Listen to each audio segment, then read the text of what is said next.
ምን ይላል? ሁለተኛ ጢሞቴዎስ ላይ 3 ምዕራፍ ላይ ነገር ግን የሚያስጨንቅ ዘመን እንደሚመጣ ይህንን ይወቁ።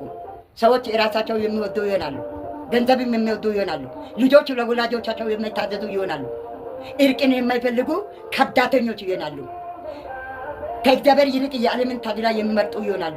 ከነሱ ራቁ ይልና ሾልክልኮ ከሚገቡ ከውሻዎቹ ተጠበቁ ይላል። ጭንቅ በጣም የሚያስጨንቅ ዘመን ይመጣል የተባለው ዘመኑ ይሄ ነው። ዶንት ፎርጌት። ምን ልበለው? ተባረኩ። እንደገና ሚልኪያስ 4 ይህ መልእክት ከላይ የመጣው ቦታ ነው። እንደማንበው እንደ ምድጃ እሳት የሚነደድበት ጊዜ ይመጣል።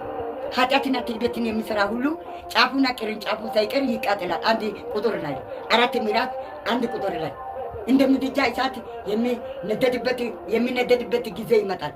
ኃጢአትና ትዕቢትን የሚሰራ ሁሉ ጫፉ ቅርንጫፉ ሳይቀር ይቃጠላል የተባለው የተነገረው ሀገር ወሄጃለሁ ሁሉ ቦታ አሁን ዘመኑ መጨረሻ ስለሆነ ነገር ሁሉ የሚበላሽ አይመስላችሁ። በጸሎት ትጉ።